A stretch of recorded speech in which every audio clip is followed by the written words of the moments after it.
现在华盛顿又诞生了新一代的华盛顿勇士，就是他们在时时处处访华，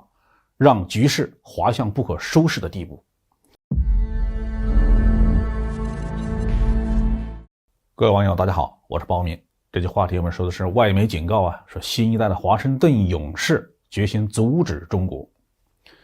我们已经目睹了特朗普的幕僚班农、蓬佩奥这些人对中美关系肆无忌惮的破坏，我们也见识了拜登的幕僚布林肯、沙利文这些人的浅薄与莽撞。除了美国总统之外，还有这么一群鹰派在左右美国的对华战略，未来的中美关系必然不会平静。美国从2016年特朗普上台开始，对中国发动了贸易战、科技战，到拜登掌权呢，美国又在南海和台湾问题上大做文章，拉拢了一群盟友国家联合反华，并且刻意的加强针对中国的军事压力。我们注意到这些政策在美国政界是不分党派的得到了普遍的赞同，哪怕有些理性的美国政客试图缓和中美关系，也轻易的被鹰派政客们边缘化。是什么力量推动了这一切呢？香港南华早报在12月7号发表了美国全球安全分析研究所的加尔·罗夫特教授的文章。他回顾了第二次世界大战日本突袭珍珠港的历史，指出当年在美国政界有一群所谓的华盛顿勇士，就是他们的行动让日本决心和美国开战。现在华盛顿又诞生了新一代的华盛顿勇士，就是他们在时时处处访华，让局势滑向不可收拾的地步。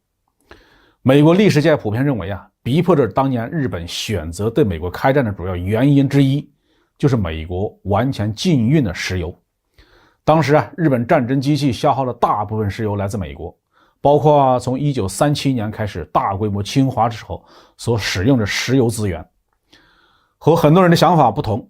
当时的美国总统罗斯福反对对日本进行石油禁运，因为在1940年代，他们的注意力集中在欧洲战场对付纳粹德国，他们打算尽量的避免在太平洋战场对日本开战，同时打两项战争呢，对美国来说还是很不利的。罗斯福认为拒绝提供石油将导致日本入侵荷兰东印度群岛，也就是今天的印度尼西亚，这将迫使美国要保卫其在南太平洋的盟友，也就是澳大利亚。而英国海军呢，这个时候已经无能为力了。罗斯福的解决方案是限制石油向日本自由流动，只为日本提供维持对华侵略所需要的石油，但不足以让日本将战争扩大到中国以外的地区。他认为这足以让美国免于战争。1941年7月的最后一周，华盛顿冻结了日本在美国的所有的资产。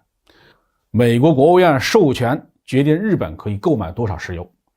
一个名叫外国资金控制委员会的3人小组负责落实，只让日本人购买批准的采购量。这个3人小组恰恰就是华盛顿勇士。1941年的8月初，罗斯福开始了为期1个月的秘密的加拿大纽芬兰之行，会见英国首相丘吉尔。在他离开美国的这几周里面，华盛顿勇士3人组是极尽所能阻止向日本发还冻结的资金，事实上就是对日本实施禁运。3人小组之一的助理国务卿迪安·埃奇逊是这一行动的主使。在接下来的几周之中呢，日本和美国进行了多次外交接触，但是没有任何效果。美国历史界普遍认为，这段时间就是日本下决心赌国运，决定对美国开战的关键时期。罗伯特教授认为就是这些中低层的华盛顿勇士的莽撞，破坏了罗斯福总统的战略部署，让美国同时卷入了2场战争。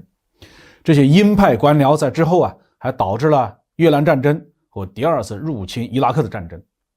危险的是，现在新一代的所谓华盛顿勇士已经扎根于美国的权力中心，他们相信美国的军事力量是战无不胜，他们有能力威慑中国。如果与中国的冲突不可避免，那么冲突就应该尽早发生。正因为如此这位罗伯特教授认为，在处理中美关系的时候，不仅应该注意美国总统的言论，而且应该注意负责执行的美国官员的言行。有些人是执意要把中美推向武装冲突的深渊。我们已经目睹了特朗普的幕僚班农、蓬佩奥这些人对中美关系那是肆无忌惮的破坏我们也见识了拜登的幕僚布林肯、沙利文这些人的浅薄与莽撞。除了美国总统之外，还有这么一群鹰派在左右美国的对华战略，未来的中美关系必然是不会平静的。好，这句话就说到这里。